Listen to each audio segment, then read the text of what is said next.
यह दुनिया जिसे ऑब्जर्व करते हैं, इसमें उपस्थित प्रत्येक चीजें जिसे प्रत्यक्ष और अप्रत्यक्ष रूप से अनुभव करते हैं। यदि क्या हो कि मैं कहूँ कि यह दुनिया एक भ्रम है। आप जिस दुनिया में रहते हो, जिसे हर वस्तु को ऑब्जर्व करते हैं, वह रियल है ही नहीं। जो वास्तविकता के रूप में आप देखते हैं, वह वास्तव में एक उन्नत कंप्यूटर सिमुलेशन है। साइंस में कंप्यूटर सिमुलेशन एक ऐसा सिद्धांत है जो यह कहता है कि हम सभी एक अत्यंत शक्तिशाली कंप्यूटर प्रोग्राम में रह रहे हैं, जो हमारी भौतिक समझ से बाहर है। अर्थात हम सभी एक कंप्यूटर के अंदर रहते हैं। इस स्थिति में मनुष्य आवश्यक रूप से वास्तविक और मृत प्राणी नहीं है, बल्कि हम जिस डिजिटल दुनिया में रहते हैं उसकी पूर्व निर्धारित कोडित संरचनाएं हैं। सिमुलेशन में रहने की तुलना आप फ्री फायर से कर सकते हैं, सिवाय इसके कि हम स्वयं स्क्रीन के अंदर के कैरेक्टर हैं। यदि हम कंप्यूटर सिमुलेशन में रहते हैं तो प्रोग्रामर कौन है? स्विस दार्शनिक निक बोस्टॉम ने अपने 2003 के पेपर में तर्क दिया है कि भविष्य की पीढ़ियों के पास मेगा कंप्यूटर हो सके हैं जो उनके पूर्वजों के कई और विस्तृत सिमुलेशन चला सके, जिसमें नकली प्राणियों को एक प्रकार के आर्टिफिशियल चेतना से भर दिया जाता है। संभावना यह है कि हम उस अनुकरण के उत्पाद है और हो सकता है कि हम मनुष्य के मूल प्रजाति न हो। बेस्टॉम लिखते हैं कि हमारे जैसे अधिकांश दिमाग मूल जाति से संबंधित नहीं,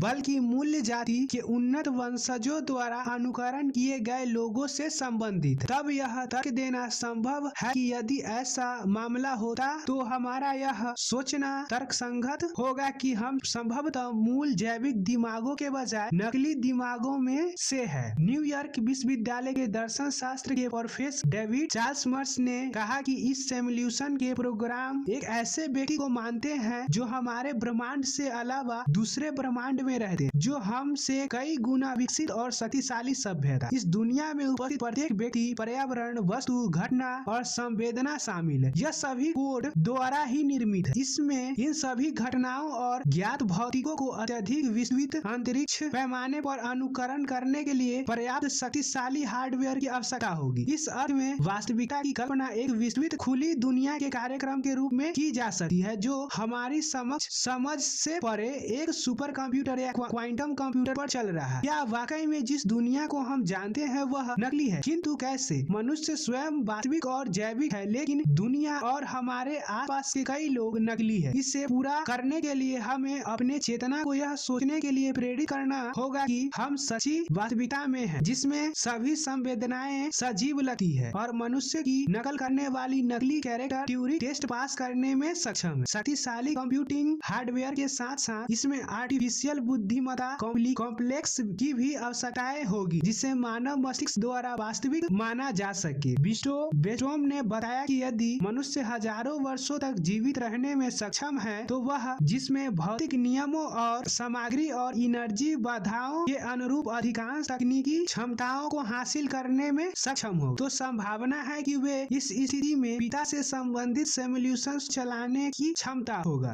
बेस्टॉम की प्रस्ताव है कि सिमुलेशन चलाने वाली मशीनों को ढेर किया जा सकता है, जिसमें एक सिमुलेटेड मशीन दूसरे मशीन का अनुकरण कर सकती है। इससे वास्तविकता के कई स्तरों की संभावना बनती है, जहां सिमुलेटेड वास्तविकताओं की संख्या और संभावना केवल समय के साथ बढ़ेगी। गणितज्ञों ने साबित कर दिया है कि एक सार्वभौमिक कंप्यूटिंग मशीन एक आर्टिफिशियल दुनिया बना सकती है, जो स्वयं अपनी दुनिया के अनुकरण करने में सक्षम होगा, और इसी तरह अनंत काल तक। दूसरे शब्दों में सिमुलेशंस के अंदर सिमुलेशंस घोंसला बनाते हैं। ब्रह्मांड वैज्ञानिक पॉल डेविड ने 2003 में लिखा था, क्योंकि नकली दुनिया बिना किसी प्रतिद्वंद के वास्तविक दुनिया से अधिक हो सकती है। असली मल्टीवर्स अनिवार्य रूप से बहुत अधिक संख्या में वर्चुअल मल्टीवर्स को जन्म देगी। खगोल शास्त्री मार्टिन रीस ने कहा, असली सवाल यह है कि कंप्यूटिंग पावर की लिमिटेशंस क्या है। उन्होंने बताया कि हम अपने कंप्यूटर में एक आभासी ब्रह्मांड रख सकते हैं और गणना कर सकते हैं कि यदि आप गैलेक्सी को एक साथ क्रैश करते हैं तो क्या होगा। यह विश्वास करना पागलपन नहीं है कि सुदूर भविष्य में किसी समय ऐसे कंप्यूटर होंगे जो दुनिया के एक बड़े हिस्से का अनुकरण या नकल कर सकते हैं। वास्तविक दुनिया के सिमुलेशंस के प्रकारों को देखते हुए वैज्ञानिक अब सुपर कंप्यूटर पर काम कर सकते हैं। वे भविष्य में क्या चलाने में सक्षम हो सकते हैं, क्योंकि प्रसंस्करण शक्तियां उन